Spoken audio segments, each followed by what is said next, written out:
Thank you so much for the film, for choosing this beautiful song. It was nice to come on stage with this song. But let's start from the beginning. As usual, the title, Miroir numéro 3, it comes from Ravel. But miroir as well means mirrors, and mirrors are central to film theory. And the screen as a mirror, for example. And your film is also full of cinematic ghosts, Godard, Chabrol, Preminger. So somehow I think you're kind of holding a mirror to a cinematic past. And at the same time, Laura seems to live inside this mise-en-scène prepared for her. And Betty's house seems like a film set. And this fiction in the end helped Laura, you know. So did you intend this little holiday that Laura had as a metaphor for cinema, this fiction? And if so, do you think the cinema has a healing power then? Exactly like you are now talking, the same words I used in my first rehearsal with the actors. Yeah, we have a bus, and all the actors are in this bus. And we have our rehearsals because we were driving to all the shooting places. Yeah, and they saw this house, and I said to them, this is a cinematographic house that doesn't exist. We have built this house by our own because this part of Germany is very ugly. The houses are really ugly there. Yeah? And you have to build the houses by your own. And you know, there's a house with a porch to the street, yeah, to the life, to the social life, doesn't exist. The Germans, they're building their porches in the back of the houses, yeah? Because they don't want to have contact to the social life. And this house is completely different. And therefore, these people who are you can see in the movie, yeah, which are standing behind the fences, the neighbors, the whole time when we are shooting, people are looking through this house because of the porch, yeah? And because this house is beautiful, and all the surrounding environment is so ugly there. But okay, about the mirror, I must say some story we are talking about during our dinner. Yeah? It was that the producer said to me, never ever I want to have a movie with the title Miroir number 3, because everybody would ask where's number 1 and 2, and would there be a number 4 and so on. Yeah? And I like this title because it's a little bit mysterious, number 3. And so I have to talk with the producer, and I said to him, do you know, when Marilyn Monroe was asked what she's wearing in the night, do you wear a pajama or just a shirt? Yeah? And she said, I'm just wearing Chanel number 5. Yeah? So no, I said to the producer, nobody's asking for Chanel number 4 or 3 or 2. Yeah? And he was a little bit disturbed and said, okay, then it's okay. But my arguments I can't understand until today, but it works. Yeah? And okay, the mirror. My friend Harun Faraki, a long-time collaborator, when he was 60 years old, I have to choose for his birthday in the cinema in Berlin his most favorite movie of his life, and it's Orphée by Jean Cocteau. And there's a mirror in the movie, and the mirror is the border between life and death. Yeah? And so when I hear this Maurice Ravel piano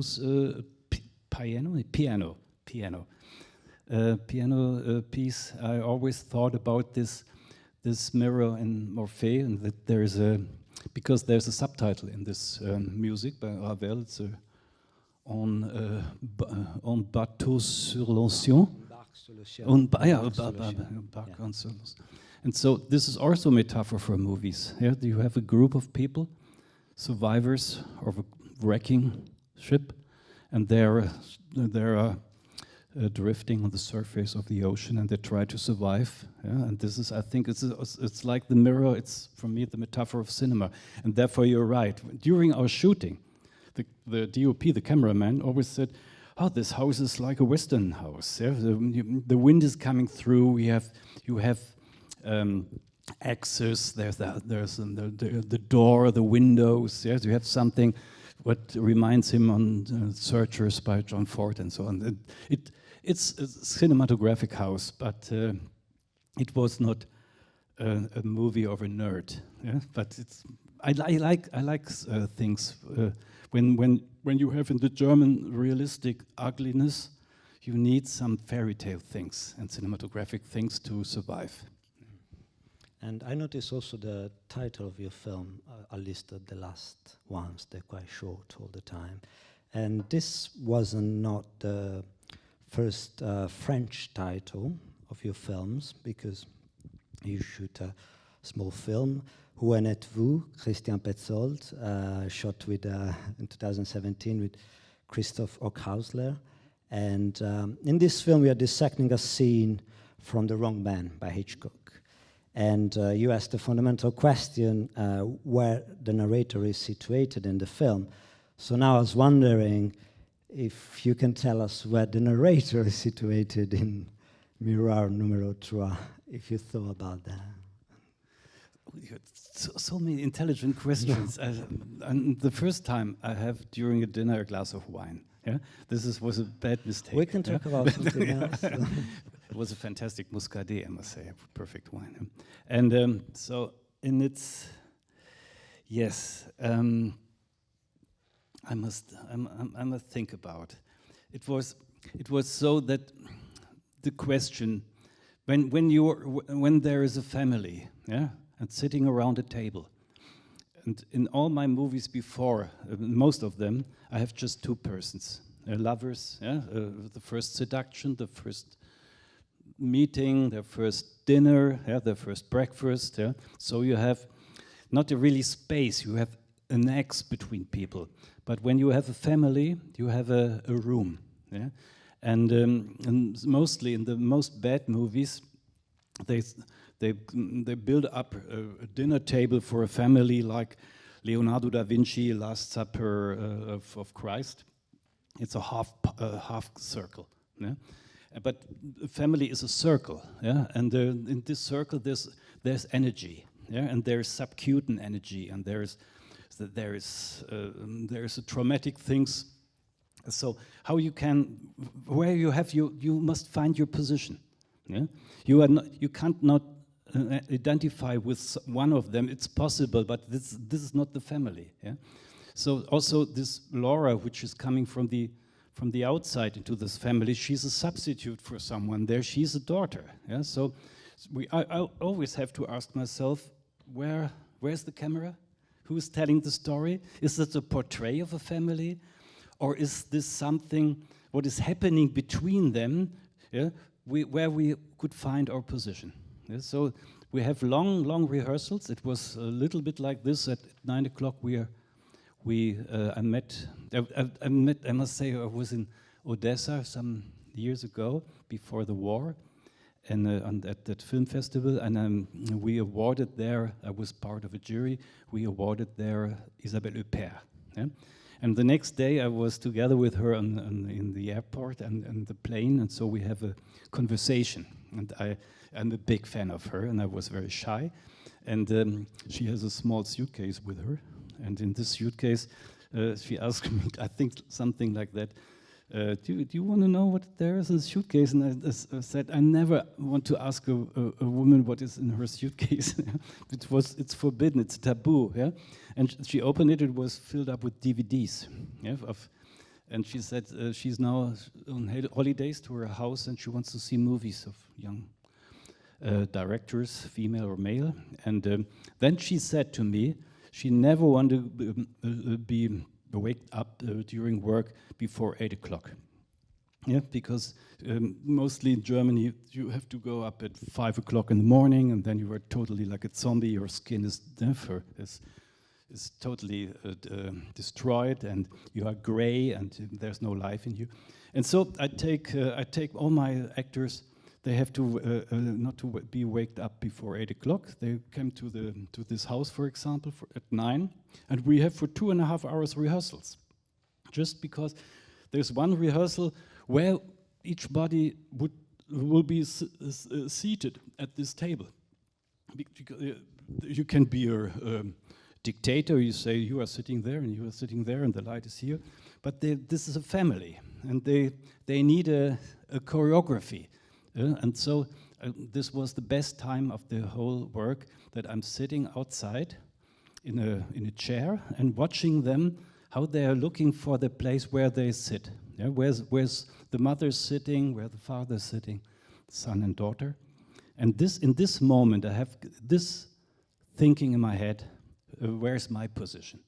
Yeah, they are looking for their position, and I was also in my mind on my way or my journey to the position. And perhaps I haven't find it, but this is the position, not to find your position. A little bit. That's a muscadet. I'm sorry. Okay. Hopefully the next question is less intelligent. I hope. No, it's good. It's a really good question. So in the book Hitchcock Truffaut, right after discussing The Wrong Man, the two directors, they talk about Vertigo, which is a film that somehow haunts your work.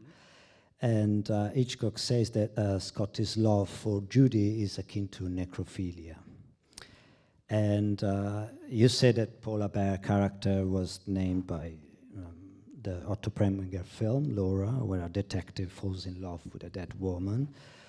So my question is that, would you say that something similar happened to Max when he falls in love with Laura? You're right. Yeah.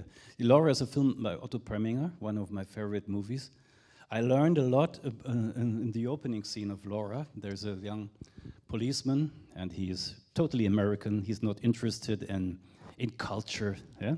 He's smoking cigarettes. He's playing with this small game, and it starts in a scene where he in a flat, in an apartment in New York, of a very rich bourgeois guy.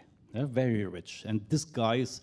In his bath tube, yeah, with marble,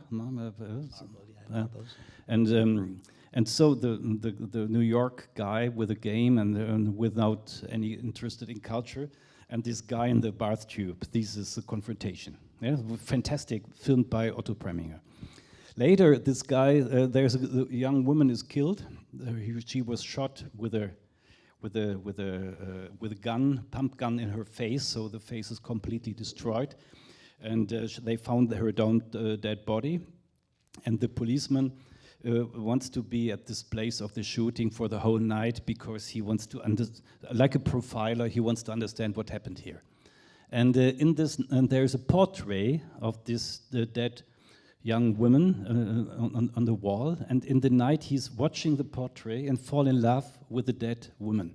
This is the necrophilia thing. In the morning she appears, because it's not her who died, but the love is started to someone who's dead, and not to someone who's living. And this is a male perverted thing, the necrophilia thing, that male subjects often loves women they can't arrive. Who are dead. Yeah. So like film cinetics who fall in love to Rita Hayworth. Yeah, it's not possible anymore, but they love it. Yeah. And so this is something of necrophilia things. But for me, I'm always interested in the other side. I try to change the position. I'm not on the side of the young policeman, or not on the side of James Stewart in Vertigo. I'm interested in the story from the position of Kim Novak, yeah, or the position of the young woman who's coming back into her apartment and find a policeman there in front of her portrait, who falls in love into the portrait and not falls in love to her. This is interesting for me. Yeah? So my friend Harun said, we don't have to make new movies. We have to tell the old movies again. This is something which is deep in my mind. Yeah. Okay, I'll ask the audience now if there is some questions, if they're ready for some questions. If not, I'll carry on. Yeah, there's one there. Thank you. Slightly bizarre question. I'm intrigued by the bird song. Was it real? The bird? The bird song. the constant song. Oh, of the bird song, birds. yeah. So Yeah, this is this was very so. We came out of a restaurant here in the same house. Yeah, it was so loud. I can't understand anything there. Yeah, and I'm always astonished that people who are building restaurants, architects who are building restaurants, are always thinking about light and the bar. Yeah, but never think about the acoustics room. We tried to talk with each other, but it was not possible because it was so noisy. And during the work on Miroirs, I thought there is a young woman, and she has suicidal tendencies. She is depressive, yeah? And you know, in my family there are depressed people, really depressed people, and I know what depression is when there is nothing. You are not interested in anything in this world. Yeah? You don't see colors, you don't hear sounds. You don't hear the birds, yeah, and you don't feel the wind on your skin. Yeah? You are not interested in. And she learned in this movie to find back her senses. Yeah? And therefore, there is no music in this, no score in this movie. It's just the music the people are playing or hearing in this moment. So not extra diegetic. Diegetic. Yeah. I have English lessons the last 2 years, my God. But some words I missed, and because I pretend to have fever or something like that. And so it was very important for me that you can, in this part of it's north of Berlin, Mecklenburg-Vorpommern. In this part, in this time when we are shooting, it was September and the beginning of October. The birds are collecting. They're collecting because they are on their way to south. Yeah, because the winter is coming. Migrating. No. Yeah, migrating. Yeah. Yes, but I hope they will come back in the springtime, and so we can hear them the whole time. And I like to hear that, and also the actress Paula Beer said, "What's great, this sound," yeah? Because they have this, like children when they are on holidays. They were so nervous, but there are thousands of them, and we used this for this movie, yeah, as music, yeah. So this, and also the wind we used for as music, and in the final scene when she's coming back into the apartment. We take this sound of the birds into her apartment. This is the only difference to this, to the opening scenes where she's in her apartment. It's just the birds are now in this apartment, and that means she's back in life. This was very simple answer for that. And you mentioned Brandenburg, yeah, the region, yeah.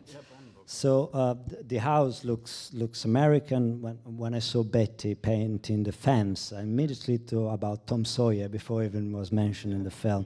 And Max, sometimes it looks it could be from Texas. But everyone speaks German. There are Mercedes, Volkswagen. So I was wondering what kind of film could tell us about contemporary Germany. Have you thought about a metaphor for German identity? I mean, is a nation that had problems of identity, split in two, and if so, do you think that those Germany need an equivalent of a car accident to be repaired? So I was astonished after '89 when the wall breaks down, and I was from the West, Berlin, and so Berlin was an island. Yeah, we are surrounded by the wall, and when the wall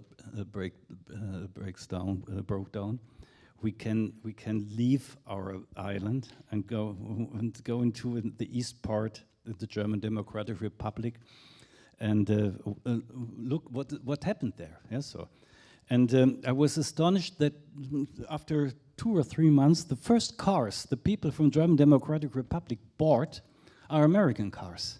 And everybody knows these are really bad cars. Yeah? They're so really worse than German cars, but they want to have American cars. They have an American desire. And I don't.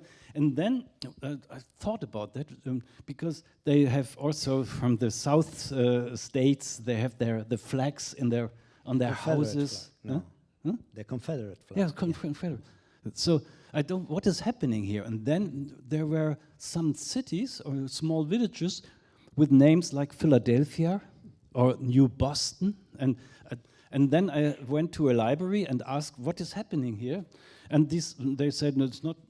It's always like this, that it's at the end of the 90s and 18th century and the beginning of the 19th century, the Germans lost their revolution, 1848.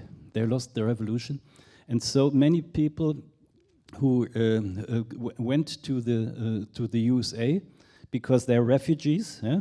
Because the kings in Germany, they would kill them, yeah? So they find their freedom in parts of the south of the USA until today. You can see that there.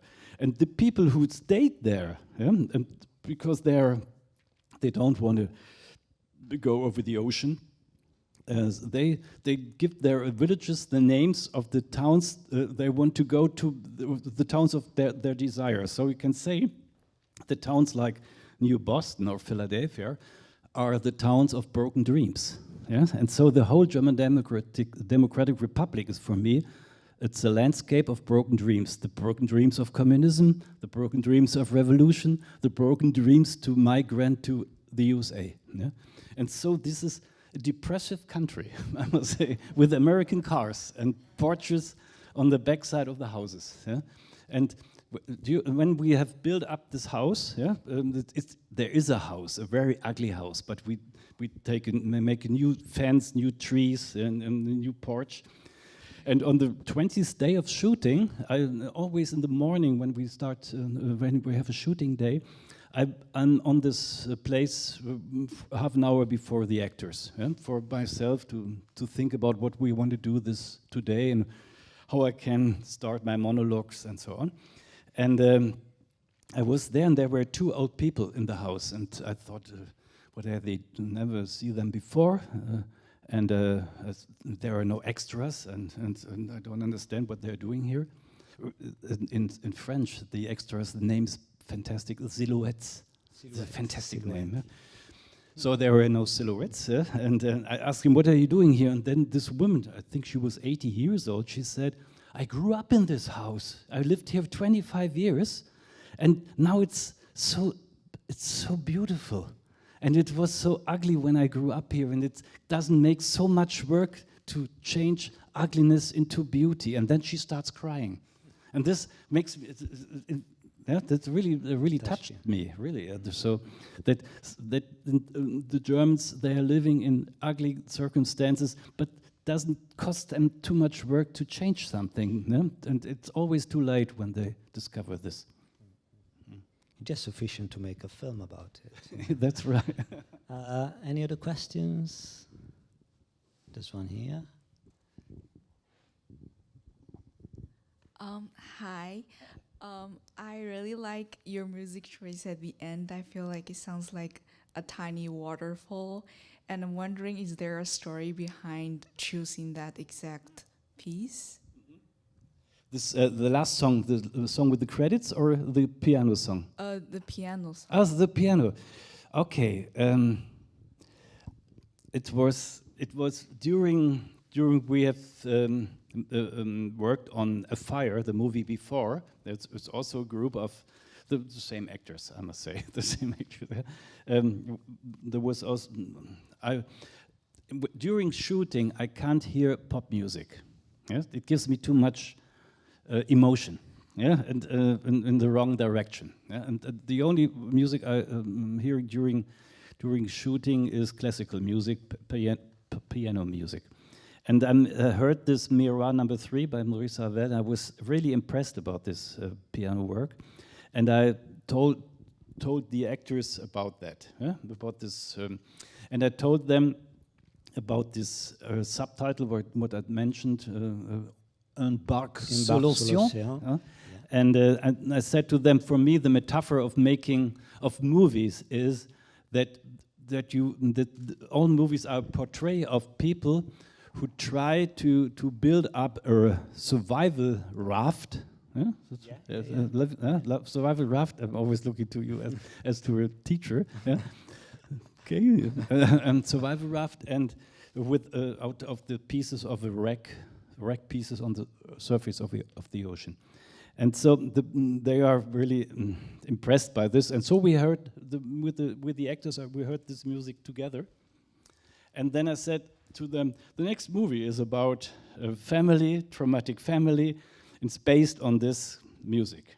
And it was a promise because I'm really well educated as a Protestant. This is really hard to be educated as a Protestant. I have to do this movie, yeah, with this music, and I love this music very much. I must say, really much, and until today. And then on the last day of shooting, yeah, Paula Bear, yeah, who learned this for piano to play, but she can't play it like this. But she can play the first 10, 15 seconds very well. She said to me, "This music is from this movie by Luca." Yeah, yeah. Huh? What movie? Yeah, Call Me by Your Name. No, I said. Yeah. And this is the only movie by Luca I haven't seen until today, and I feel ashamed about that. That I haven't seen that movie, and that I use music as if I'm not the guy who. It's a little bit like you think you are the number one, and that there are so many people before you, and this is always frustrating. Yeah. Yeah. Any other questions? The two here, one first, and then we come to you. Yeah. Just a very quick one. I read about you changed the ending in the original script. It was like there's Claude and Rosalie ending where Paula's character sees them on the portion they've kind of repaired. I was wondering what made you change from that to the ending we see now? I changed a lot.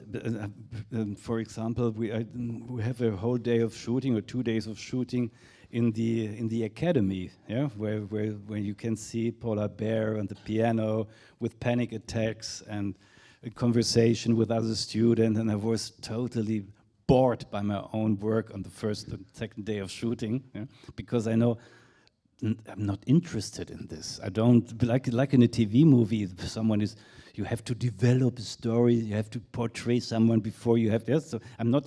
It's like when I was sitting at a bench at Hyde Park this morning at 10 o'clock, and it was a fantastic morning. It was at the Royal Albert Hall. I remember the movie, the music of the Beatles, A Day in Life, and so on. Yeah?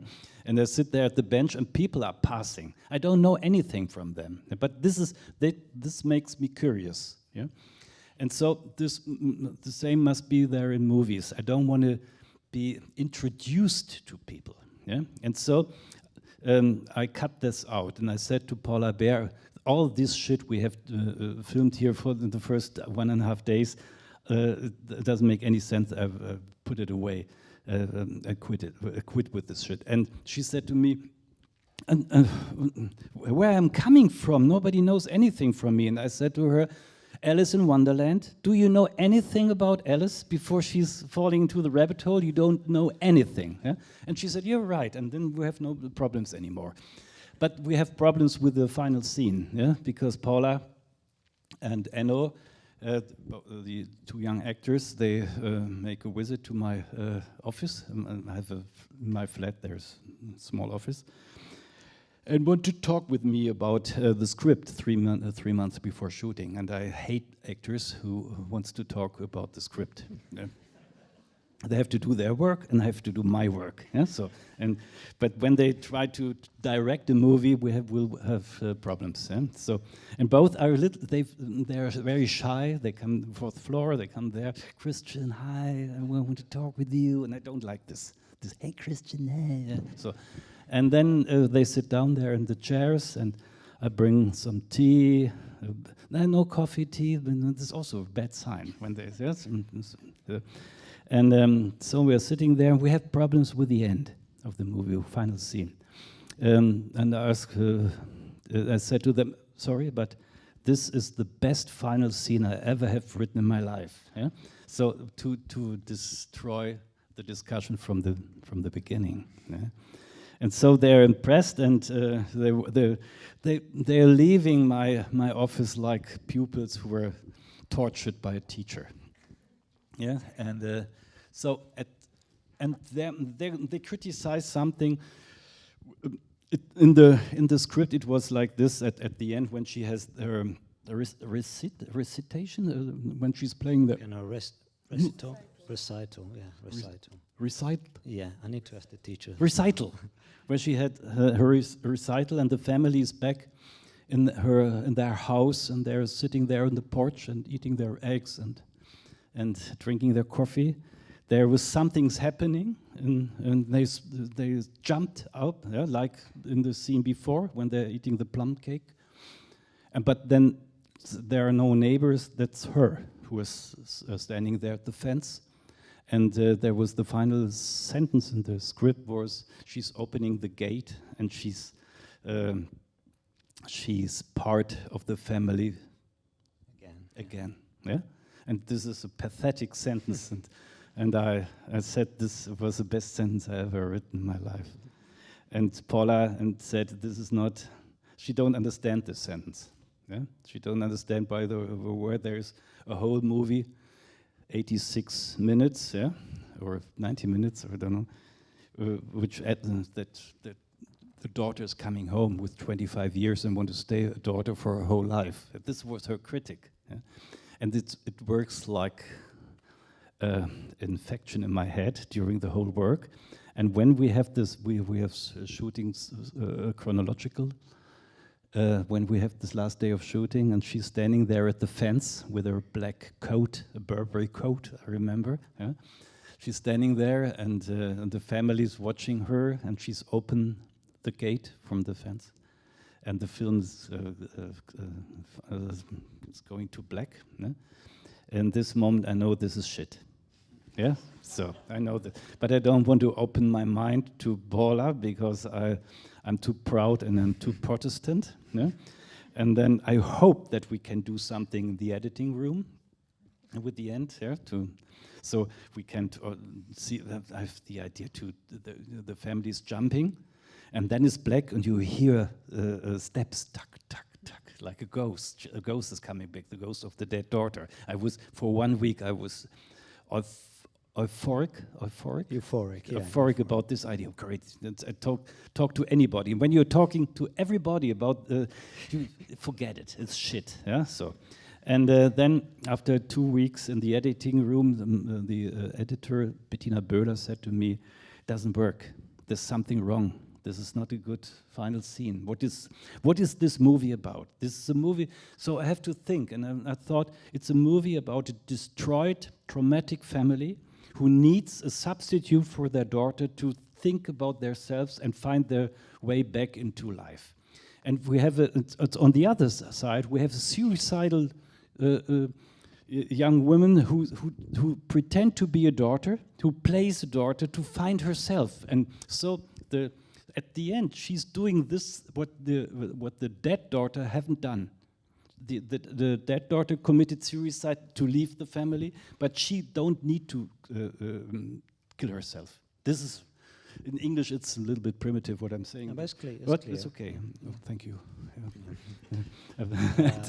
And then, I have to go to the producer and said that this is not working. This is the worst movie I ever made, and so you know the negative narcissistic thing here, the self-torturing. I'm sorry, yeah, and then they said we have 15,000 euros left, and we can make a final scene. Yeah? And then we have the idea to shoot the opening scene in the apartment again with her, yeah, but something changed, like the bird song and she's coming into her apartment as the same and completely different person in the same moment. Yeah? And then I have to take my telephone and call Paula Beer. Yeah? This was the worst thing in the year 2024. Yeah? So Paula, you're right. I'm so sorry, and yeah. And this is because she's a great character. She doesn't make jokes about me. She doesn't. I know she wants to do it, but she doesn't. She didn't do that. And so then she said, "Okay, we can do the scene, the final scene again in the same apartment. It's a good idea. I understand it completely, but there's one problem. I'm the 8 months pregnant." Yeah? And I said, "This is not a problem because we don't. We just need your face and not the big body or the belly." Yeah? So, and what was interesting is that because she's in the 8 months pregnant at this moment, she is like my idea of the final scene. She's also adult in relation to me. She don't need me. Yeah, she's proud, and this was a fantastic moment. Yeah? And so I'm always like to when we have Q&A to see the last seconds of the movie again, because she's completely different, and it's the same actress. It's interesting, this relationship that you have with Paula Bear. Made me think when I was watching the film, the relationship between Laura and Betty, that Betty could be a director, and then I made a film with you. That's enough, you know. Now I need to go back. You know, there was a question over here. Yeah. Hi. Could you talk about the color palette of the film and how you think about color and develop it in your films? Because it's always so nuanced, but yet really rich and provocative and evocative. The color, yeah, I understand. It's so. This guy Luca, I know we talk about, Guadagnino. Yeah, yes. This director, I like him very much. And when we met in Berlin some years ago, after I've made Transit, and he's there working for Suspiria in Berlin, and we have a dinner together. And I said, the next movie, Undine, I will do in digital. Yeah? And he was upset. He was really angry and said, "No, we have to do 35 millimeters. This is better. This is human colors. This is good skin. This is So yeah, and he's right. I know that he's right. Yeah? And I go to my cameraman, the DOP Hans Fromm, and said, "Luca's right. We have to do it in 35 millimeters. But there are not so many laboratoriums left. And there's one in Paris, one in Boroma, and I think one in Vienna. Yeah, all other are closed." Yeah. And so I think he went to, Hans Fromm is the name of the DOP. He went to Roma and came back and said, "No, I don't want to give my material to this laboratorium because it's gone. 35 is gone, yeah? And nobody has the skills to work with this. This is a problem. I would prefer to work with 35. In this movie, we always think about the colors. Yeah? I can say it like this: when I have made a movie about the German Democratic Republic, 1980, Barbara was the title of the movie. I want to show that also the German Democratic Republic has colors, yeah? Because mostly you can see when there's a movie about German Democratic Republic or Soviet Russia in the 80s, there are no colors. Yeah? It's the spy who came out of the cold. Yeah? So, yeah? But they have the same red and the same yellow and the same green there. Yeah. So and I want to show this here, that we have people who are traumatized, and we have a suicidal tendency girl or young woman, and but the world is rich. Yeah. And so you see people who are lost, yeah, in a world which is rich, and you see their work to reach the richness again. And therefore, I need wind, birds, and colors. I don't know if still we have time. There's a few questions here. Yeah. Maybe we got time for a couple of more questions. We have time? I think so. I'm looking to Katya if she can tell me. Yeah, we do. Yeah. Okay. Hi, I'm curious about the sense of familiarity in your films, especially with how the characters interact with each other. And I want to ask about how you sort of use that in, or like how is that important in when you write about the character's journey? Thank you. It's so that have written down a biography before for each character. Some of these biographies are more than 3 pages. Yeah? I was in an exhibition about the work of Martin Scorsese in Berlin, in the Cinematheek in Berlin, yeah, some years ago. And there was a, what's the name in English where you have a vitrine, where with the glass cupboard where you can see things like in a museum. I'm not sure. A display, yeah, a display. A display? Yeah. Oh, it's like a computer? A display? Yeah, Same word? exactly. English is a very, very simple language. Yeah? In the display, and there was the work of Robert De Niro for this movie Cape Fear. Yeah? So, and you can see the diary De Niro had written down because he has conversations with a philosopher about Friedrich Nietzsche. And so many things he had worked, yeah? And at the end, De Niro said, "I work so much on this about this fascist with the tattoos and who rapes children and wants to kill people, because I work so much that I don't have to play it." Yeah? So this I like very much, and therefore I'm writing down biographies that the actors don't have to play it. So they don't have to say to the audience, "I have a very bad childhood," and so like this. It's so they are there and they are complex, yeah, and they know each something about themselves. They don't have to show it to the people, and this therefore I'm writing also for people like for example the guy who's playing the policeman here. Yeah, he has 3 sentences. I've written down half a page for his life. He's there. He's playing in the football team. Yeah, very bad. He was injured 2 times, and he has 2 children. But he's not in love with his wife, and so on. I'm writing some things for him, and he needs that. That's material. Yeah? And it's interesting we don't know very much about Paula Bear before. And a French critic suggested that maybe she was her who killed her. Definitely on the radio. They say, well, but it's not a bad idea for as a absolutely. metaphor. He mentioned Chabrol. They say Chabrolianement, or she used the Yeah. adjective. But Chabrol is also, he's on the same moment, he's primitive and so complex. Yeah, in the same moment, I love this. Yeah? Dark and light at the same time. There was a question over there. Sorry. We ran out of...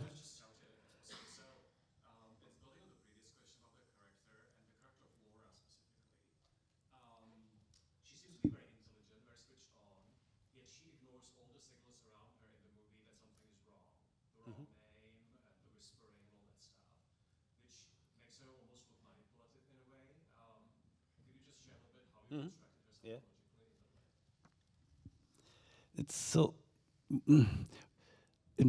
In older times, when I was a little bit younger, I was on parties. Yeah? Nowadays, when you have passed the 60s, the parties are really boring for you. Yeah? And but when I was on parties in Berlin, especially in Berlin, we have a big room where you can dance, and you have the kitchen with a fridge, yeah, where the whole time the people are in the kitchen and near the fridge, and nobody's dancing. Especially, I'm not dancing there. And in this kitchen, when you are meeting people, the first question, yeah, is not your name. Yeah, it's the first question is, what are you doing? Your profession, your identity. Yeah, and What do you do? What are you doing? When you say I'm writing since 17 years on a long novel, it's a really lonesome party for you. Yeah? And so I said to Paula, it's not that Laura is interesting to play a daughter and to watch the signs and read the signs around her. It's fantastic that you are in a kitchen and nobody asks you what is your profession. The only thing is that Betty said, "I'm Betty," and she says, I'm Laura. There is no family name, just the giving name, yeah? No identity, no passport control. Yeah? So this is freedom for a moment. Yeah? And so she don't want to see the signs that there's something wrong, yeah, with this, that the clothes are fitting her, fitting her. Yeah, so same size. Yeah. so and then that Betty is watching her in the night, yeah, like a mother, or on the other side like a monster. Yeah, you must say, because mothers are always monsters and good persons in the same one. Because I'm Hitchcockian and Bergmanian as well. yeah. So, but this is, therefore, I'm really sure, Paula Bear understand this completely, that at the end, when the Max says the truth, she's not mad about the truth, she's mad about that he's saying it to please 2 more days of this fantastic world. It's so, when she has this accident, yeah, with a car, and she was found by Betty, this is like a birth. She's born by a car accident. Then she found a mother who brings her to bed, yeah? who gives her a warm coffee in the morning, who gives her clothes, yeah? who told her stories, yeah? Like from Tom Sawyer, who showed her life and herbs and how to paint a fence. She received her first bicycle, like she's now 6 years old. Then her first weekend without parents. She can go to her friend for the first kiss, for example. So she has in 4 days a whole new life, and this is something which is great. I heard that after the tsunami in Thailand and Indonesia, so many people died there in this, and no, their bodies are not found. But there are so many survivors who pretend to be dead, to perhaps to have the possibility for a new life. And this is something what she likes. Yeah? Well, thank you very much for, I think it was, yeah, I'm really sorry. We didn't have time to talk about Jean Renoir and Fritz Lang, as we said, but thank you very much for being here. Thank you. Thank you for staying and asking nice questions. And yeah, enjoy your evening. Thank you. Thank you.